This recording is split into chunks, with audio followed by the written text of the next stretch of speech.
Looks like you guys are done. So, I'm going to talk a little bit about this instrument, which is referred to as the Myers-Briggs. There's another version called the Bates, but they're both based on some of the same premises. And, all right. So the first category is what? What's the first category that what did you notice about that category?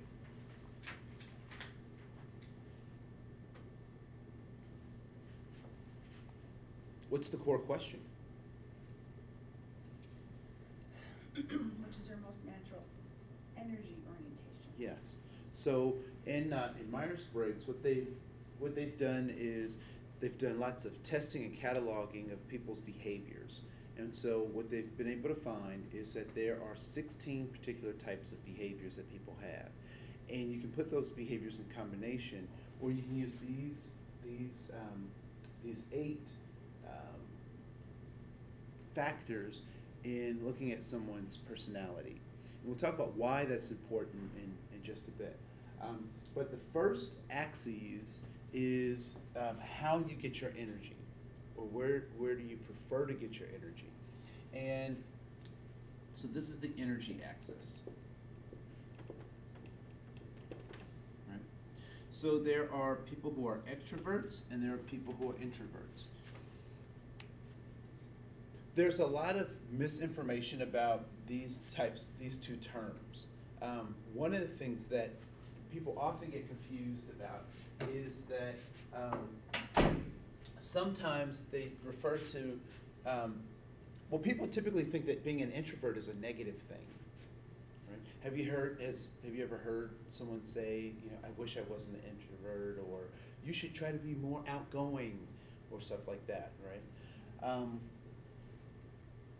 So oftentimes people get this concept confused or misconstrued, because being an introvert doesn't necessarily mean that you're shy, and it also is not a bad thing. What it means is that you like to get your energy through your personal meditation and generation of your energy. And so introverts, some of the things that make introverts unique and special is that they get energized by being alone and being by themselves, or in small crowds or with small groups of people. Is how they get their energy. And so oftentimes people say, well, they're shy or they're recluse and you should stop being an introvert. That's not the case at all. You should continue to be whatever helps to build your energy. So what are some of the pros to being an introvert, do you think? What are some of the good things about being an introvert? Well, like the first statement there, think, reflect first, and then act. Yep. Well, if you don't think about what you're doing before you do it, you make a mistake. Yep. So introverts their process sometimes may seem a little slower, but it's a little methodical as well, because they're taking time to reflect and think about decisions and choices that they have to make. What would you say is another pro to being an introvert?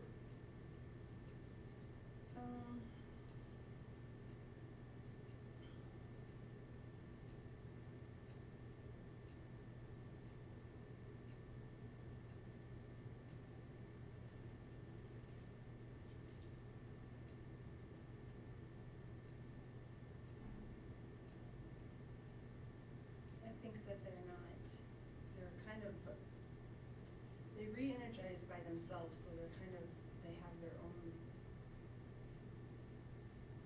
opinions. They're not being... Yeah, they're kind of independent thinkers in a sense, right? So they have because they go off and they think about these things alone, so they have a different way of approaching than maybe, say, the group mentality.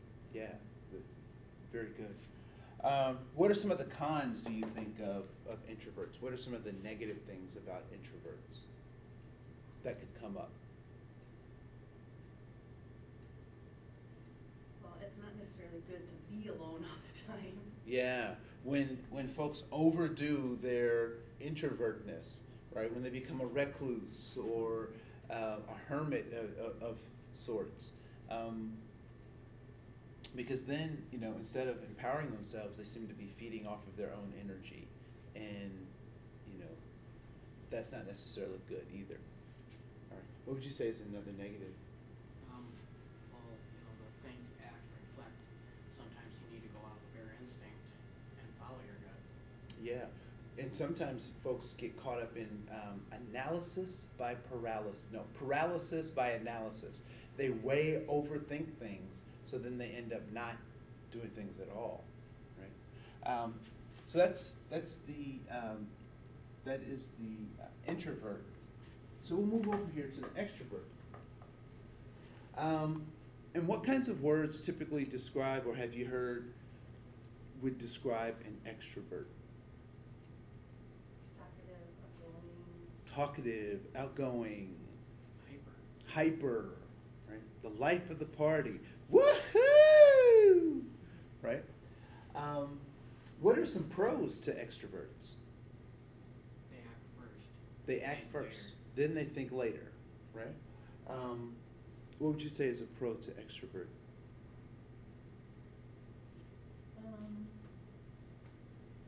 They have more fun. It does appear that way, doesn't it? It really appears like they're having tons of fun, and they're out there, and people are, I want to be like that person, or they attract lots of attention, you know. But what could be some of the negatives of that particular trait in particular?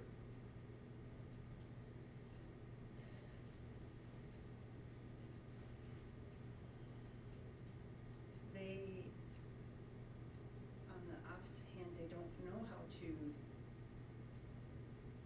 do it on their own, be alone and make their own decisions. Yeah, sometimes they can't make their own decisions, and sometimes it's awfully painful for them to be by themselves. You know, if you have a child that is an extrovert and you send them by themselves, that is way worse than any other punishment that you could ever give them. What would you say would be a negative to the extrovert? Well, there's some negatives about acting first and not thinking. Yeah, that whole, being impulsive. And also, you mentioned with the introverts, they're independent thinkers, but sometimes the extroverts get caught up in the group mentality, and they may even do things that aren't necessarily part of their goals or healthy for them because they're getting so amped from the crowd. A lot of times the extroverts, people are cheering them on. Yeah, go, do it. And then they end up doing things the next day. They're like, oh my goodness, why did I do that? And a lot of it is because they get their energy from outside of themselves. And so when we look at introvert and we look at extroverts, it's not an either or. It's actually a spectrum of behaviors or preferences. So we can be anywhere along this continuum. So it's not an either or. I would find myself probably more extroverted than introverted, but I do like being alone. After I do a workshop, I really don't want to talk to a whole bunch of people. I just need to go someplace and just recharge. So that's why I'm glad, after this class, I can go home, right? Because that's once I've poured out stuff and done all this stuff, I don't want to really have a whole lot of conversations afterwards. So I have to go home and recharge. So that's the energy axis. So we're going to look at the next axis, which is the information axes.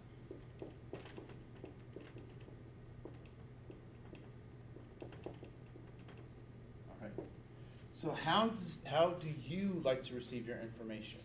And The S obviously stands for sensing, and the N is for intuition. They would have used an I, but they already had an I, so they just used the N instead.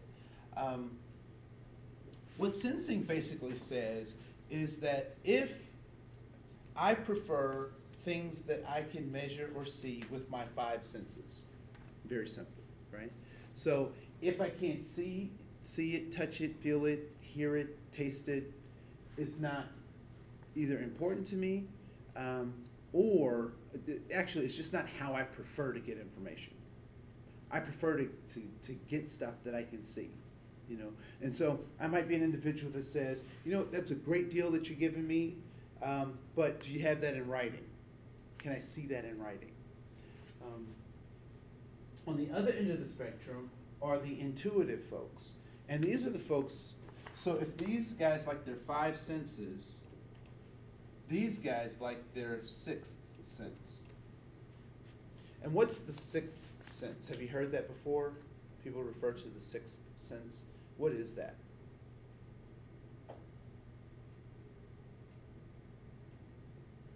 Just kind of like, just kind of know. Yeah, where do you know it though? Is it in your head? You're talking more like a premonition. Almost like a premonition, but maybe not as defined as a premonition. More just like a feeling, right? I mean, have you had a feeling about somebody and you're like, there's something about this person that I don't know what it is, but I don't either like them or I don't trust them and blah, blah, blah. And lo and behold, turns out something pops up and you're like, I was right. Or you'll have that feeling that says, you know, turn left here instead of turning right. And you turn left and you find out that you avoided an accident or maybe even just bad traffic, that kind of stuff. Have you had examples of that? Yeah. So intuitive folks also are able to kind of tune into people's feelings and their emotions really well. And so, so say, you know, you have a friend that's not feeling well, you can really just kind of tap into that and sense that. And they haven't said anything to you. They don't look bad or anything like that, but you're like, there's just something you're not okay. Is there something I can do for you? And they're like, oh my goodness, how'd you know? And all that kind of stuff. So the intuitive folks really rely on their sixth sense more so than their five senses. So that's that axis. And then this is the judgment.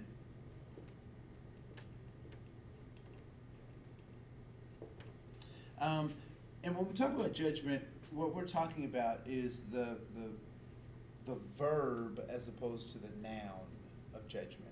So the judgment as a process of coming to a conclusion, right? So there are the thinkers and there are the feelers. The thinkers are the people who need rules and precedents, all right? The feelers are the folks who go off of that gut emotion. Kind of like the intuitives, but this is how they start to come to a conclusion. So they either feel with their emotions or they try to use logic to go through the process of coming up with a judgment. And then lastly is about action.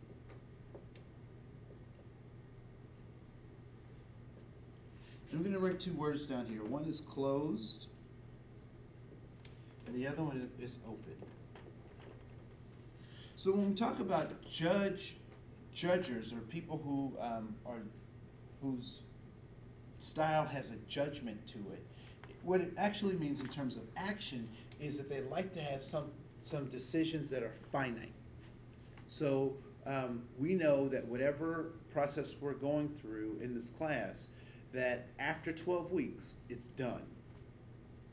So we're done. And then you move on to another class. So that's closed. And so these folks like to know what the end outcome is. They like to know when the end is and how you know, how we start to get to that end. On the other side of the spectrum are the perceivers. And the perceivers particularly like open negotiations. They don't mind not having deadlines. As a matter of fact, deadlines typically kind of make them nervous, right? If this class could go on forever, the perceivers would just love it. They'd be like, yes, let's do this forever. But obviously, life's not like that, right? So, so here are the four axes, and once you've done that, you should have come up with a 4-letter combination. And what was your 4-letter combination?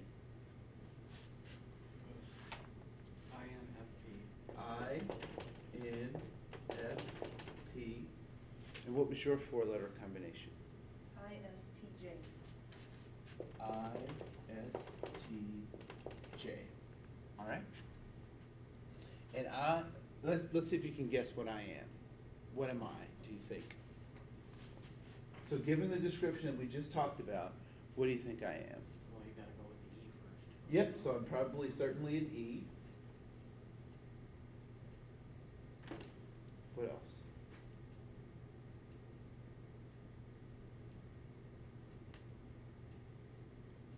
N. Probably an N.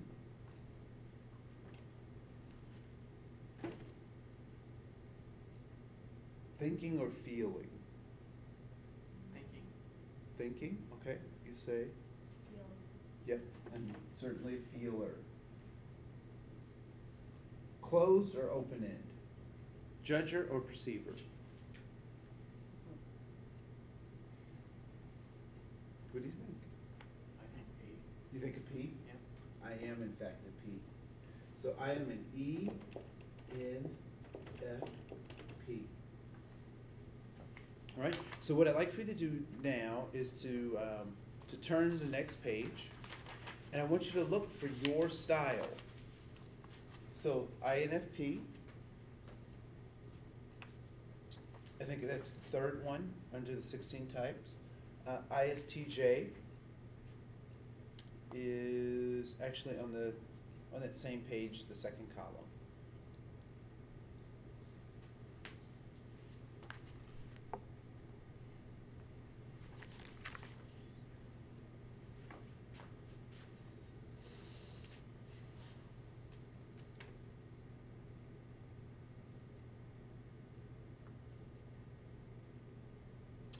So is that like you or not like you? Sounds like it. It sounds like it. How about you? Yeah. Okay, cool. What were the parts that stood out for you as being something that might be you? Dealing with facts, organizing, observer,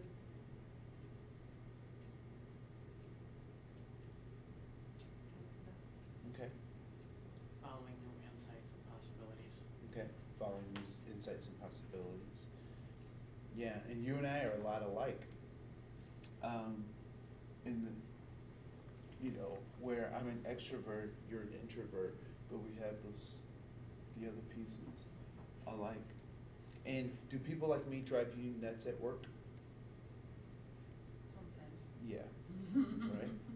Because we're very impulsive, very, you know, do things without thinking and that kind of stuff, right? Why do you think it would be important? Because folks like Pillsbury, Target, Best Buy, they use a more in-depth version of this type indicator. And so why do you think they use that? Why do they use this? What helpful information can it give an employer? What kind of person that new employee or the new hire is going to be. Okay, so what kind of person they're going to be? What else?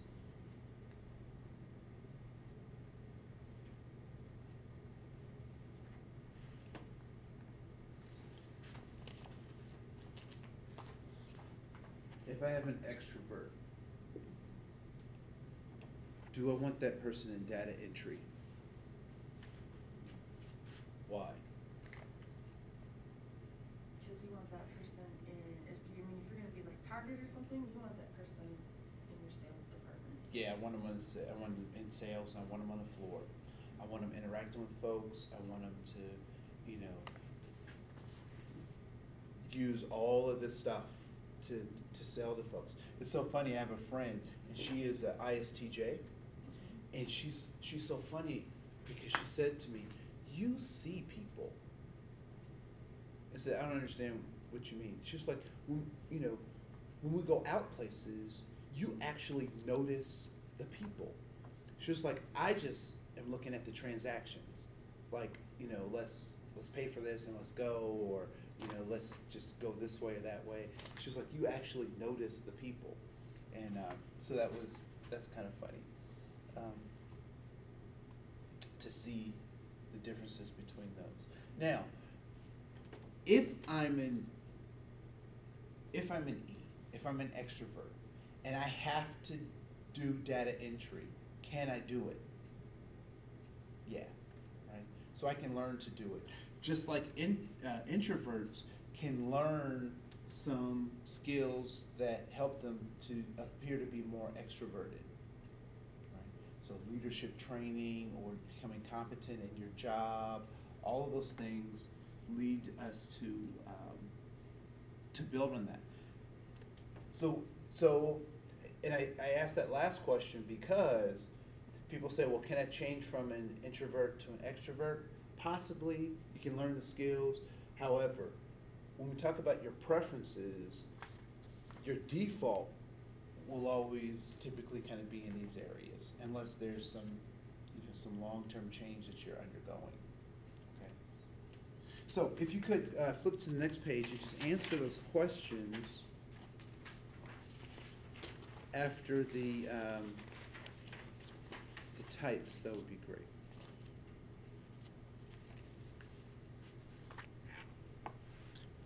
And then we'll talk about them some more.